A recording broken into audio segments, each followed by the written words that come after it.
할렐루야. 같이 예배드려 참으로 감사합니다. 축복하고 사랑합니다. 오늘 본문의 제목은 하나님의 성령을 근심하게 하지 말라 라는 제목으로 말씀을 전하려고 합니다. 본문 30절에 하나님의 성령을 근심하게 하지 말라. 그 안에서 너희가 구원의 날까지 인치심을 받았느니라. 그런데 본문 4장 1절부터 보면은 그러므로 주 안에서 갇힌 내가 너희를 권하노니 내가 부르심을 받은 일에 합당하게 행하여 모든 겸손과 온유로 하고 오래 참음으로 사랑 가운데에서 서로 용납하고 평안에 배는 줄로 성령이 하나 되게 하신 것을 힘써 지키라. 아멘. 우리는 이 자리에 앉아있는 우리는 성령이 하나 되게 하셨다는 사실입니다. 고린도전서 12장에 보면은 지체의식이 있어요. 각자 서로 우리는 그리스도는 우리의 머리이시고 그리고 우리가 그리스도의 몸인 이 예배당 안에서 한 사람 한 사람이 그리스도 안에 지체가 된다는 사실입니다. 어떤 사람은 마음의 역할을 하는 분이 있고 어떤 사람은 간의 역할을 하는 분이 있고 어떤 사람은 손의 역할, 손도 뭐 5개가 있으니까 첫 번째 손, 두 번째 손, 세 번째 손, 네 번째 손, 다섯 번째 손으로 역할이 다 달라요. 손등 역할 하시는 분, 그 다음에 팔뚝 역할 하시는 분, 또 팔뚝이 구부러지지 않으면 안 되잖아요. 그러면 이 구부러지는 역할을 하는 분, 이렇게 각자 역할이 다 다르다는 사실입니다. 우리가 성령 안에서가 성령이 하나 되게 한 것을 잊으면 안 돼요. 여러분은 그동안에 성령님을 얼마나 근심시키고 사셨습니까? 저는 21년의 성령님을 근심을 시키고 살았더라고요. 그것을 어저께 회개를 했어요. 남에게는 정말 따발따발 말도 잘하고 당신 성령을 근심시키면 안 됩니다. 당신 안에 성령님이 계시는 걸 믿습니까? 어쩌고 저쩌고 이렇게 막 진짜 염소새끼 뿔 뜯어먹는 소리만 하고 제가 살았어요. 사역이라고 가짜예요. 저는 거짓말쟁이 사역자입니다. 왜냐하면 성령을 근심시키고 그 많은 세월을 소위 사역이라고 하는 두 글자를 가지고 강단에서 설교하고 상담이라는 걸 해댑시고 그리고 예언이라는 걸 해댑시고 치유라는 걸 해댑시고 그러고 완전히 저 자신에게 속아서 그 수많은 세월을 살았어요. 아직도 회개하려면 멀었습니다. 어제 잠깐 회개했지만 여러분은 성령님을 얼마나 기쁘시게 하고 사십니까? 지금은 성령 시대예요. 마태복음 4장에 가보면 예수님이 사역을 시작하시기 전에 어떤 일을 하셨느냐? 마태복음, 마태, 마가, 누가, 요한복음에 다 나와 있습니다. 마태복음 3장에서 예수님이 세례 요한에게 세례를 받으십니다. 이것은 물세례예요. 근데 요한복음 3장에 가면은 예수님하고 니고데모하고 대화해서 어떻게 하면 거듭날 수 있냐라고 니고데모가 물어봅니다. 그런데 예수님이 뭐라고 하시냐면 물과 불로 거듭나지 아니하고는 바로 성령으로 거듭나지 아니하고는 이렇게 말씀을 하십니다. 예수님이 굳이 왜 마태복음 3장 13절부터 이때 예수께서 갈릴리로부터 요단강에 이르러 요한에게 세례를 받으려 하시니 요한이 말려 이르되 내가 당신에게서 세례를 받아야 할 터인데 당신이 내게로 오시나이까? 예수께서 대답하여 이르시되 이제 허락하라. 우리가 이와 같이 하여 모든 의를 이루는 것이 합당하니라 하시니 이에 요한이 허락하는지라. 예수께서 세례를 받으시고 곧 물에서 올라오실새 하늘이 열리고 하나님의 성령이 비둘기같이 내려 자기 위에 임하심을 보시더니 하늘로부터 큰 소리가 있어 말씀하시되 이는 내 사랑하는 아들이요 내 기뻐하는 자라 하시니라. 아멘. 예수님이 굳이 우리에게 이 땅에 30년은 그냥 가족하고 함께 지내시다가 사역을 시작하시면서 왜 첫 번째 예수님이 하신 일이 뭡니까? 세례 요한을 찾아가십니다. 그분은 세례 안 받아도 되시는 분이에요. 그분은 그냥 하나님 본체이시기 때문에 세례를 받을 필요가 없으신 분이십니다. 그런데 예수님이 사역이라고 하는 것을 시작을 하시면서 첫 번째 우리에게 보여준 게 뭐냐? 야, 성령 세례 받지 않으면 너희들 아무것도 할 수 없어. 성령 세례를 받아야 되라고 우리에게 첫 번째 예수님 보여주신 거예요. 세례 요한은 엘리사벳하고 사가랴에서 정말로 나이 많은 사가랴가 아이를 못 가니까 생리가 끊어져 경수가 끊어진 그 상태, 나이가 많은 상태에서 아이를 가질 수 없는 상태에 천사가 나타나고 그리고 아이 배지 못하는 그 엘리사벳에게 아이를 주십니다. 제사장의 가족이에요. 마리아에게 예수님을 잉태시키시고 하나님이 먼저 증표로 세례 요한을 보여주십니다. 그리고 세례 요한이 잉태되어 온 마리아를 보고 이 속 안에 있는 태중에 있는 세례 요한이 그때는 세례요가 빼야 되겠다. 요한이 성령이 이 기쁨을 누렸다고 했어요. 뱃속에 있는 태중에 있는 아이가 마리아 속에 있는 아기, 이 태중에 있는 복중에 있는 아기를 보고 기뻐했다고 했습니다. 그러면 뱃속에 있는 요한이 자기보다 늦게 잉태된 예수님을 알아봤다는 거예요. 할렐루야. 여러분 속에 있는 예수님을, 성령 하나님을 알아보시냐고. 여러분 물세례 다 받으셨잖아. 물세례를 받으셨으면 성령 세례를 반드시 받아야 돼요. 제가 의문점이 뭐였냐면, 아니 우리 예수 믿으면 다 성령님이 우리 안에 계시잖아요. 아멘? 여러분 안에 성령님 안 계십니까?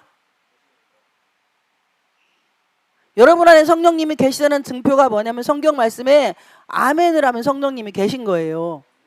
하나님을, 예수님을 주여라고 부르면 성령님이 계신 거라니까. 하나님을 아버지라고 부르면 내 안에 성령이 계시다는 증표입니다, 이게.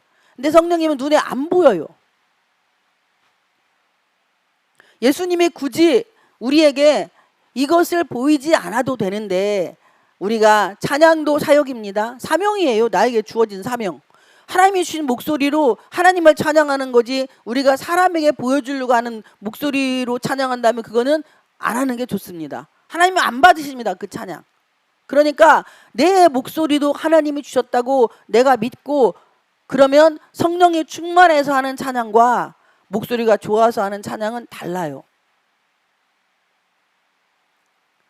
사람의 심령을 울릴 수 있는 공감대 형성이 되는, 그러니까 이야기가 있는 찬양은 상대방이 그 찬양을 들으면서 이 사람이 목소리가 좋고 나쁘고 박자가 맞고 틀리고 음정이 맞고 틀리고 이런 걸 말하는, 샵이 5개가 올라가고 플레이가 4개가 내려가고 이걸 말하는 게 아닙니다.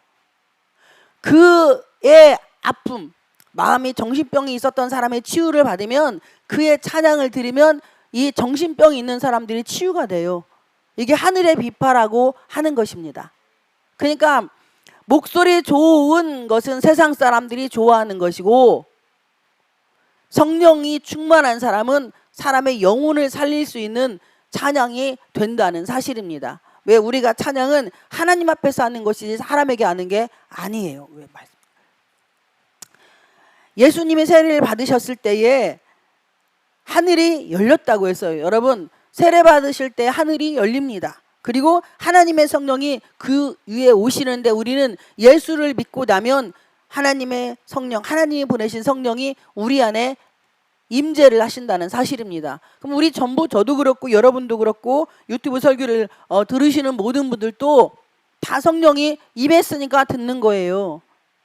그러면 예수님의 성령 세례 받으시고 하신 일이 뭐냐면 4장 1절, 마태복음 4장 1절에 그때 예수께서 성령에게 이끌리시어 마귀에게 시험을 받으러 광야로 가사, 여러분 성령 세례 받으면 환란이 옵니다.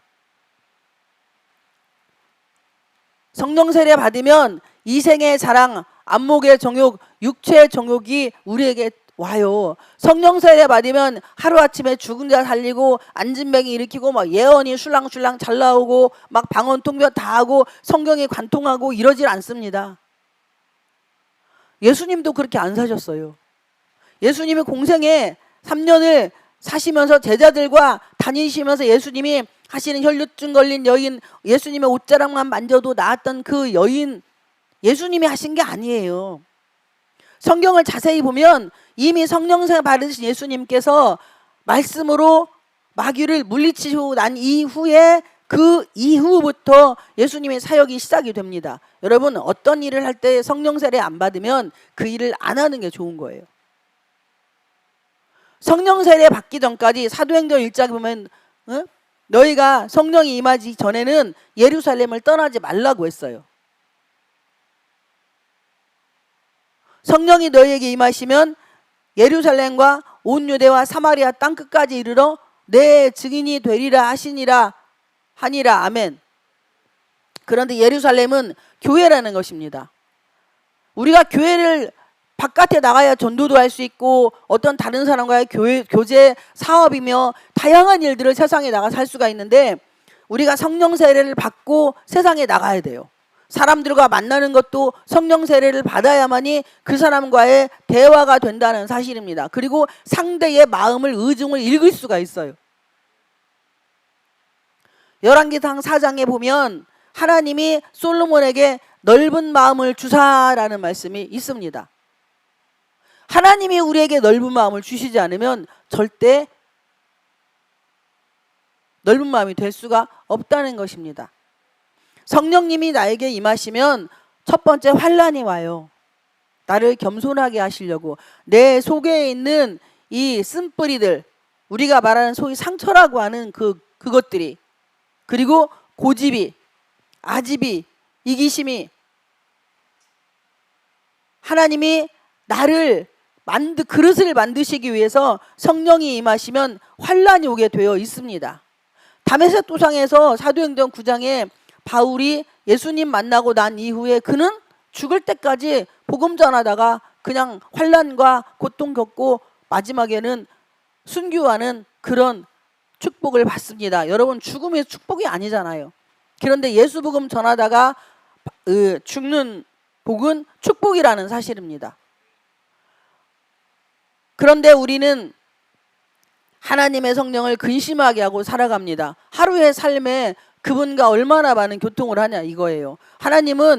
성령님은 성삼위 하나님이 태초부터 함께 같이 거하셨습니다. 태초에 천지를 창조하시니라. 말씀으로 천지를 창조했어요. 그런데 그 하나님은 말씀만 하셨고 성자 예수님과 성령 하나님이 일을 하셨어요. 그런데 하나님이 천지를 창조할 때, 말씀으로 창조하실 때 하늘의 해도 달도 별도 궁창도 누가 일을 하셨냐? 성령님이 일을 하셨다는 사실입니다. 근데 구약에서는 성령님이 여호와의 영으로 표기가 되어 있어요. 그리고 지금 우리는 성령 시대를 살아가고 있습니다. 그런데 일부 목사님들이나 학자들께서 성령이 사도행전으로 끝났다고 이야기를 합니다. 성령님은 태초부터 지금까지 동일하게 역사를 하시고 앞으로도 동일하게 역사를 하실 겁니다. 우리가 먼저 내 안에 성령님을 내가 얼마나 근심을 시키고 있는지, 여러분 지금까지 신앙생활 몇십 년 하시면서 내 안에 성령님을 얼마나 근심을 시키고 살았습니까? 그분은 얼마나 외롭게 만드셨어요. 내 안에 성령님 만나려고 부흥회 찾아가고, 그리고 유명한 부흥사 목사님한테 안수기도 한번 받으려고 목숨 걸잖아요. 그런데 그 유명한 부흥사 목사님이, 그 어마어마한 성도 많은 대형교회 목사님들이 내 안에 성령님을 잡아 끌어주지 못합니다. 잠깐 동안의 감정의 기복이 있을 수는 있지만 내 안에 성령님은 인격이시기 때문에 저와 여러분이 인정하지 않으면 절대 그분은 역사하지 않아요. 예수님이 공생애 시작하시면서 보여주신 게, 소위 사역을 하시면서 보여주신 게 뭐냐면 너희들 먼저 성령 세례를 받아라입니다. 그렇지 않으면 아무것도 할 수 없다. 우리가 하는 모든 것들이 내가 찬양을 했고 내가 교회 청소를 했고 그리고 내가 반주를 하고 그 다음에 내가 다른 사람과 교제하고 전도했는데 기분이 나빠. 속이 상해 화가 나. 그러면 나는 그 성령이 한 게 아니에요.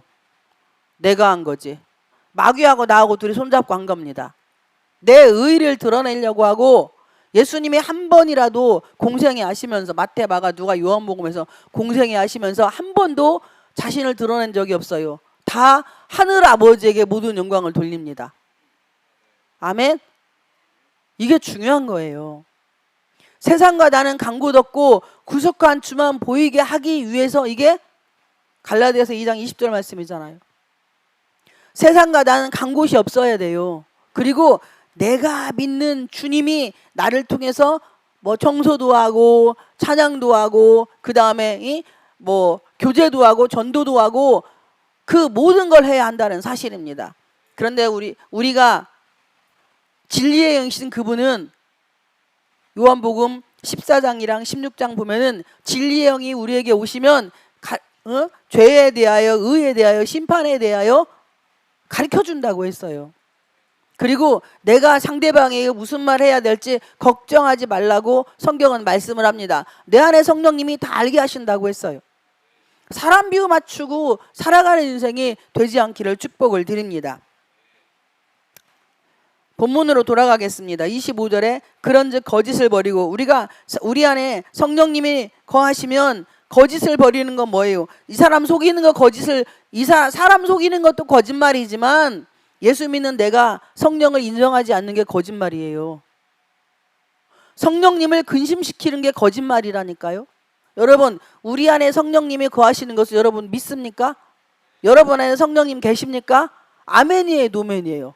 아멘이에요? 대답 안 하시는 분은 성령 안 계시나 보네. 성령님이 계시지 않으면 신앙생활 절대 못합니다. 그분이 내 안에서 나와 함께 동행하고 함께하는 걸 내가 인정하고 믿고 신뢰하면 그 다음 일은 수월하게 다 풀려요. 그런데 성령이 내 안에 계시지 않는다고, 성령님은 분명히 우리가 예수를 믿는 순간에 보이지 않게 내가 하나님 나는 죄인입니다. 내 안에 들어오셔서 나의 주인이 되어 주시옵소서 이렇게 영접기도 했을 거 아니에요. 안 했어요? 했어요? 한번 따라서 해보세요. 하나님 사랑합니다. 하나님 용서해 주시옵소서. 하나님 내 안에 들어오셔서 나의 주인이 되어 주시옵소서. 예수님의 이름으로 감사기도 드렸습니다. 아멘. 이렇게 하면 내 안에 성령님이 오신 거예요. 그분은 눈에 안 보입니다. 그러면은 그 다음부터 성령님을 내가 인격적으로 모셔드리는 거예요. 우리가 저 사람이 나를 자존심을 건드린 거 바로 인격을 못 오가기 때문에 화가 나게 되어 있습니다. 내 인격을 거스르기 때문에 저 사람한테 짜증도 나고 열도 받고 살인도 하는 거예요. 그러듯이 우리는 하나님의 형상대로 지음받은 사람들이기 때문에 내 안에 계신 성령님을 인정하고 믿고 그분을 지지하면 그분이 나를 통해서 모든 일을 하시는 거예요. 근데 내가 내 안에 성령님을 근심시키기 시작을 하면 그때부터는 하나님과 나는 멀어집니다. 성령 하나님은 말씀 속으로 나를 들어가게 만들어주시는 분이시고, 아멘. 성령 하나님은 감사를 입술이 넘치게 하시는 분이십니다. 성령 하나님은요 나를 기쁘게 살도록 만들어주시는 분이시고요, 성령 하나님은 나를 치유하게 내 속에 있는 모든 것들을 치유해 주시는 분이십니다. 찬송가 195장에 보면 뭐라고 기록이 되어 있습니까? 우리 막 진짜 찬양 겁나게 잘하잖아요. 찬송가 195장에 이렇게 성령이 우리에게 하시는 것들, 성령이여 우리에게 찬송 부를 때, 성령이여 우리 찬송 부를 때 진심으로 찬양하게 하시고, 여러분 찬양할 때 진심으로 하십니까? 성령님이 여러분들을 도와주지 않으면, 여러분들이 성령님 인격적으로 모셔드리지 않으면, 그분을 인정하지 않으면, 신뢰하지 않으면, 의지하지 않으면 여러분 찬양은 다 가짜예요. 입술만 따블랑따블랑 하는 개구리들이 깨굴 하는 거랑 똑같다니까. 그리고 두 번째 2절에 성령이여 우리 기도를 드릴 때 우리 곁에 계셔 일러주소서. 성령님이 내 기도를 일러줘야 돼요. 그냥 막 방언 늘어지게 하고 뭐 어쩌고 저쩌고 한다고 하는 게 아니라 일러주셔야 됩니다. 이게 인격적으로 모셔드리는 거예요. 그 다음에 3절에 성령이여 우리 성경 읽을 때 그 속에서 빛을 보게 하소서. 빛은 누굽니까? 예수 그리스도예요. 근데 말씀 가운데 빛을 보지 못하면 아무것도 할 수 없습니다. 그리고 네 번째 4절에 성령이여 우리 전도할 때에 지혜로운 말씀 주시옵소서. 성령님이 이 사람에 대해서 내가 뭐 당신 예수 믿으세요 뭐 이런 행위가 아니고 이 전도는 친교예요 먼저. 그리고 난 이후에 그 사람과의 관계가 형성이 되면 그 사람이 나를 보고 예수를 믿게 되어 있어요. 그리고 5절에 성령이여 우리 겸손해져서 우리 주와 같이 되게 하소서. 이게 찬송가 195장 그 주제목은 성령 강림 장이에요.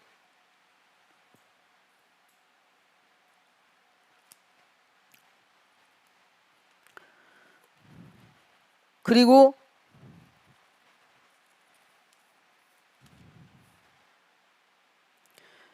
누가복음 11장 누가복음 12장에 10절에 보면은 누구든지 말로 인자를 거역하면 사하심을 받으려니와 성령을 못 오가는 자는 사하심을 받지 못하리라. 아멘.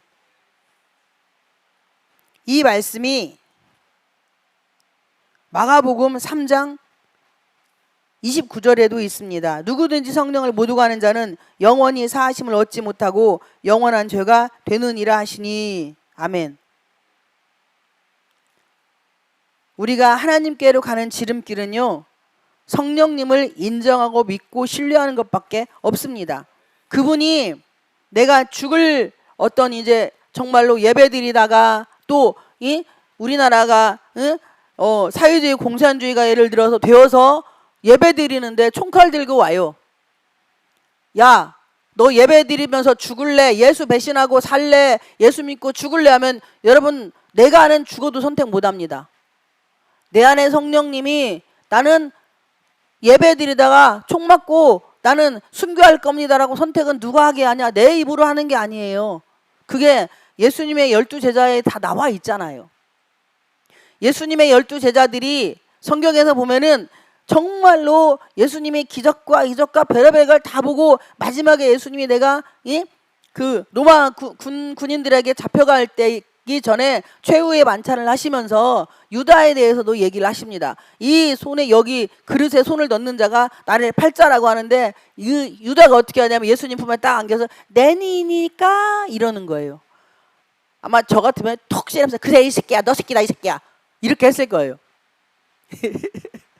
근데 예수님은 안 하시잖아요. 나랑 같이 그릇에 손 넣은 자라고 해요. 저는 막 그냥 아이고 이 이놈 새끼랑 이 쌍놈의 새끼 여태까지 이놈의 새끼야 너랑 나랑 둘이 같이 밥 먹고 다녔는데 이 자식아 배신 때리냐 이 나쁜 놈의 새끼야? 내가 너 다 알아. 너 저기 제사장들한테 가갖고 나 팔아먹으려고 은 30파도 처먹었잖아. 내놔 돈 이렇게 했을 거예요. 근데 예수님은 끝까지 그냥 참으십니다. 그러면서 뭐라고 하십니까? 차라리 태어나지 않았으면 좋을 뻔하였다라고 그렇게 말씀을 하십니다. 예수님이 만약에 성령 세례를 받지 않으셨다면 아마 예수님도 사람이셨잖아요. 그러니까 톡 세리면서 한마디 했을 수도 있는데 끝까지 참으십니다. 그리고 유다보다도 더 나쁜 사람이 누구냐? 제자가 베드로예요. 이 베드로는 예수님한테 가장 사랑 많이 받은 제자입니다. 그런데 그가 예수를 3번을 부인하고 저주까지 합니다.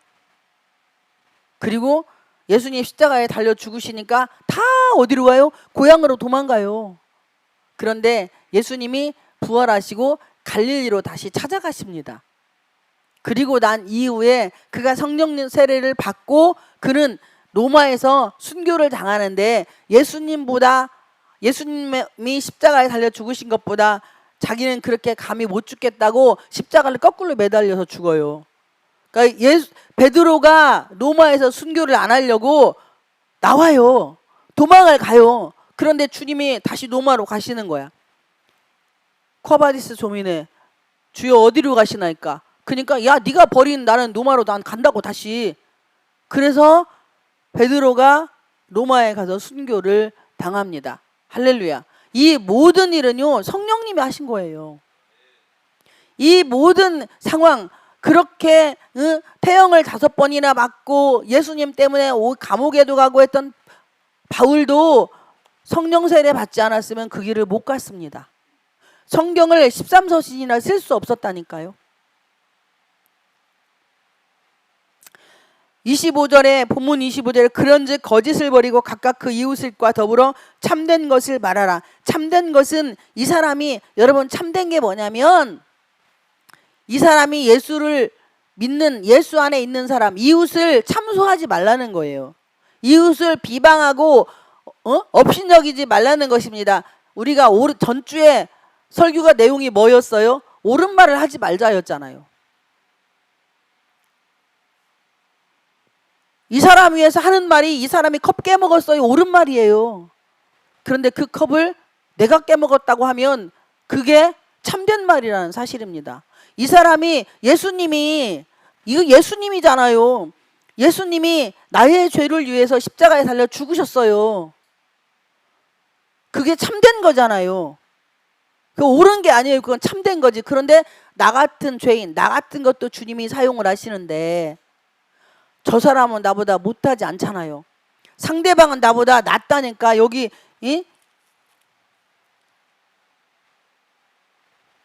빌립보서 2장에 보면은 서로 용납하라고 했습니다. 빌립보서 2장은 예수님의 장이에요. 그러니까 그리스도의 겸손이 나타내는 장인데 이 빌립보서 2장 1절에 그러므로 그리스도 안에 무슨 권면이나 사랑의 무슨 위로나 성령의 무슨 교제나 긍휼이나 자비가 있거든. 2절에 마음을 같이하여 같은 사랑을 가지고 뜻을 합하여 한 마음을 품어 아무 일에든지 다툼이나 허영으로 하지 말고 오직 겸손한 마음으로 각각 자기보다 남을 낮게 여기고 할렐루야.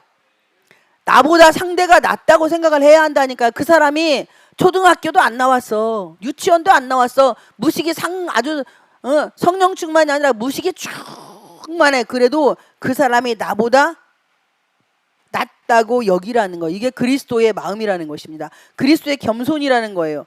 그리고 빌립보서 2장 4절에 각각 자기 일을 돌볼 뿐더러 또한 각각 다른 사람들의 일을 돌보아 나의 기쁨을 충만하게 하라. 너희 안에 이 마음을 품으라. 곧 그리스도 예수의 마음이니. 아멘. 6절에 답이 뭐가 되냐면 그는 근본 하나님의 본체시나 하나님과 동등됨을 취한 것으로 여기지 아니하시고 오히려 자기를 비워 종의 형체를 가지사 사람들과 같이 되셨고 8절에 사람의 모양으로 나타나서 자기를 낮추시고 죽기까지 복종하셨으니 곧 십자가의 죽으심이라. 아멘. 할렐루야. 바로 이것이 참된 것이라는 사실입니다. 이 사람이 잘못했는데 그 잘못은 다 내가 한 거예요. 왜? 내가 상대를 위해서 기도해 주지 못하고 상대를 낮게 여기지 못했기 때문에 그분이 나보다 무식하다고 생각을 하니까, 나보다 학벌이 없다고 생각하니까, 나보다 집안이 모자라다고 생각을 하니까 니네 집 구석 식구들은 다 왜 그 모양 그 꼴이고 왜 빚밖에 없고 왜 그래? 신앙생활 30년 했잖아, 40년 했잖아, 50년 했잖아. 야, 니네 집안에 목사가 몇 명이고 어쩌고 이런 거. 이건 옳은 말이라니까요. 그런데 이렇게 옳은 말을 하지 말고 참된 말은 성령님만이 나를 도와줄 수 있다는 사실입니다. 여러분, 우리의 입술에 성령의 숯불이 찢어지기를 축복을 드립니다. 저와 여러분이 다.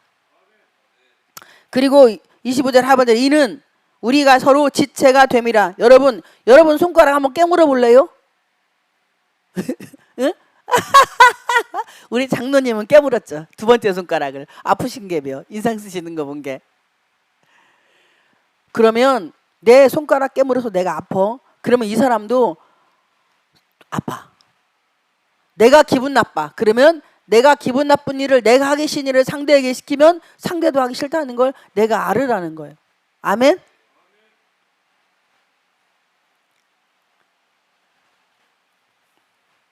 우리가 서로 지체. 이 사람은 나의 지체야.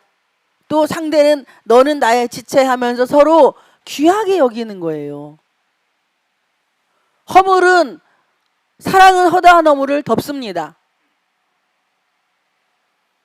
저는 허물을 참 아주 목사 자격 없는 것이 이 자리에 서서 지금 이러고 있으니 참 송구하네요. 죄송합니다. 저는 그릇이 안 돼요. 그런데 이 자리에서 이런 말 하려니까 참 송구하고 하나님께 죄송합니다. 모자라고 부족할 때는 저도 옳은 말만 했지 참된 말을 말하지 못했어요. 그리고 우리가 서로 지체가 되는 것을 몰랐습니다. 그래서 성도 간의 이간질도 잘 시켰고, 우리 부모와 성도 간의 이간질도 잘 시켰고, 아주 그런 썩은 냄새나는 죄인이에요. 제가 이 자리에서 이런 말할 자격이 절대 없습니다. 그런데 주 안에서 회개하고 성령 하나님이 제가 이렇게 살았기 때문에 하나님의 마음을 본받지 못하고, 그게 옳은 것이, 그게 다 맞는 말인 줄 알고, 그게 맞는 말인 줄 알고 했어요. 이 성도의 연약한 부분을 이 성도에게, 저하고 친한 가까이 있는 성도에게, 목사님한테 좀 더 순종하는 성도에게 그런 말을 했어요. 그러면 목회자가 그 상대에 대해서 그렇게 말을 하면 이 사람은 당연히 이 사람에 대해서 나쁜 선입견을 갖고 그 상대를 바라보기 때문에 좋은 감정이 안 생긴다 이겁니다. 제가 이렇게 목회를 했어요. 저 14년 차인데 이렇게 지금 뒤집어지고 한 지 며칠 안 돼요.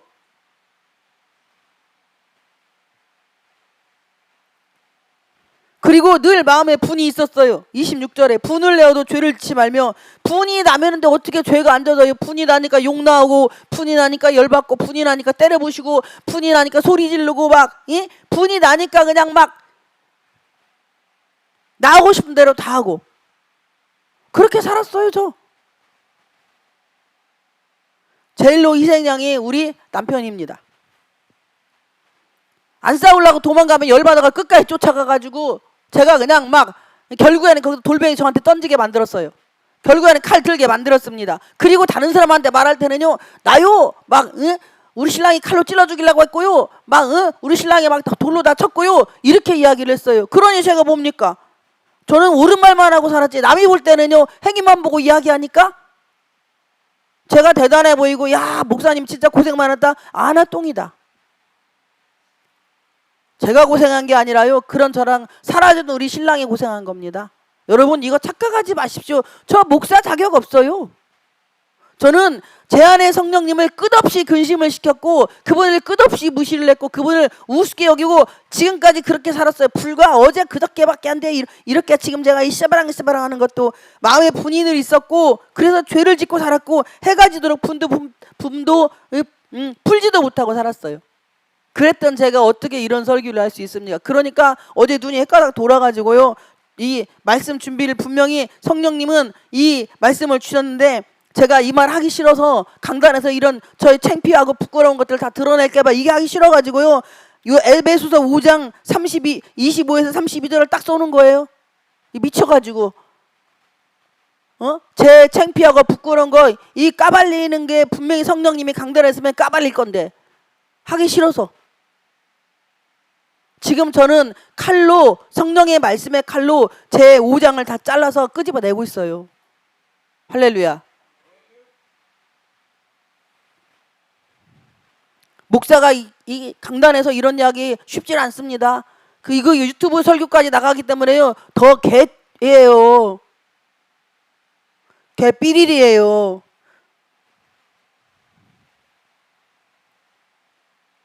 그런데 우리는 분을 내고 그게 죄인지 몰라요. 아, 나 자존심 상하잖아, 나 기분 나쁘잖아, 나 열받잖아, 나 이만큼 했잖아. 그런데 너 왜 안 알아줘?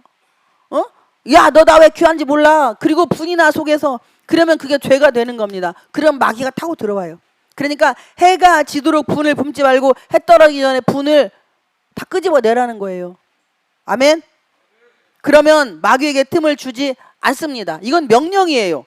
분을 내어도 죄를 짓지 말며 해가 지도록 분을 뿜지 말고 마귀에게 틈을 주지 말라. 이건 명령입니다. 야, 해도 돼 안 해도 돼가 아니에요. 여러분, 예수 믿는 우리는 이렇게 살아야 돼요. 이렇게 살려면 내 안에, 여러분 안에 성령님을 근심시키지 않아야 됩니다. 여러분 안에, 제 안에 성령님은 분명히 살아계시잖아요. 죽은 분 아니잖아요. 아이, 웃으면서 설교 좀 하자고 했더니 또 이렇게 막.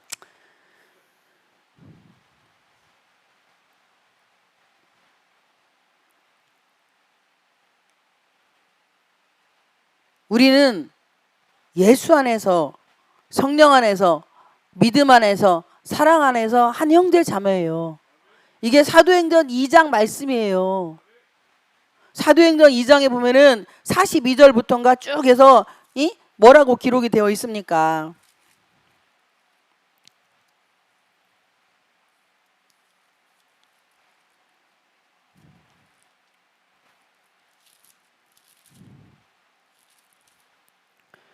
사도행전 2장 43절부터 사람마다 두려워하는데 사도들로 말미암아 기사와 표적이 많이 나타나니 믿는 사람이 다 같이 있어 모든 물건을 서로 통용하고 또 재산과 소유를 팔아 각 사람의 필요를 따라 나눠주며 날마다 마음을 같이하여 성전에 모이기를 힘쓰고 집에서 떡을 떼며 기쁨과 순전한 마음으로 음식을 먹고 하나님을 찬미하며 또 온 백성에게 칭송을 받으니 주께서 구원받는 사람은 날마다 더하게 하시니라. 아멘.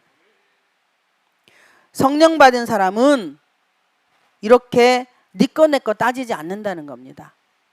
성령 안에서, 예수 안에서, 믿음 안에서, 사랑 안에서 사기꾼 도둑놈한테 그렇게 하라고 하는 게 아니에요. 그러니까 성령 받은 사람은 늘 손해를 봅니다. 늘 피해를 당합니다. 그래도 저 사람이 날 안 알아줘도 누가 알아줘요? 할렐루야. 성령 하나님이 알아주시잖아요. 삼위일체 하나님이 알아주시잖아요. 그러면 그것으로 만족하라고 하는 거예요. 그러니까 오른손이 하는 일을 왼손이 모르게 하라고 말씀을 하는 겁니다.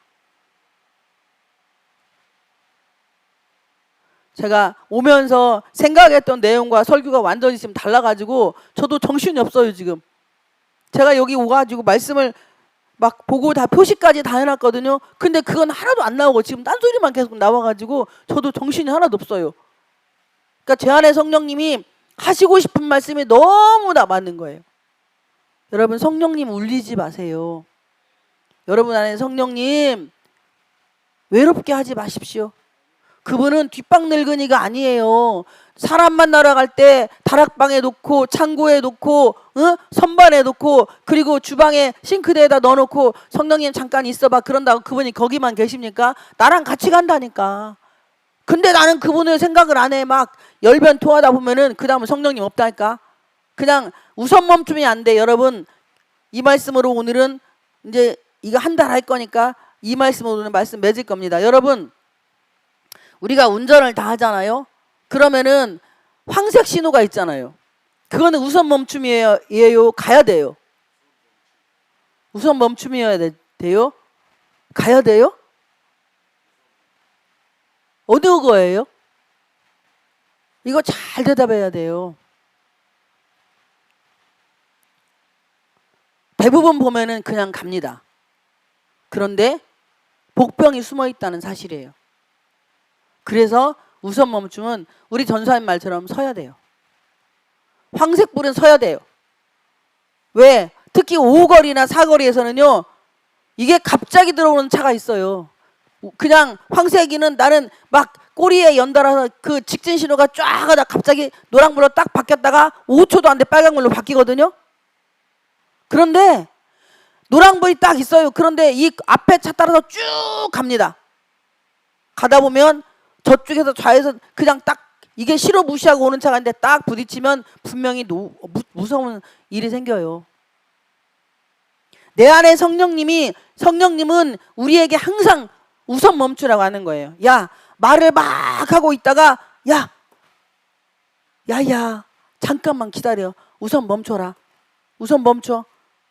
나한테 물어봐. 나한테 물어보고 그 다음 말을 대답을 해. 잠깐 기다려봐. 잠깐 기다려봐 하는데 막 그냥 내가 안다고 막 무엇이 어쩌고 막 하다 보면 말이 꼬리를 물어서 이 사람한테 내가 잡히게 되어 있다니까요. 절대 그래요. 말은 플러스는 있어도 마이너스는 없습니다. 유일하게 말은 플러스만 있어요. 그리고 절대로 상대에게 유익되는 말은 안 합니다. 그런데 성령 받은 사람은 상대에게 유익되는 말을 해요. 내가 손해를 보고 피해를 봐도 상대에게 유익되는 말을 합니다. 여러분 항상 황색 신호를 지키시기를 주님의 이름으로 축복을 드립니다.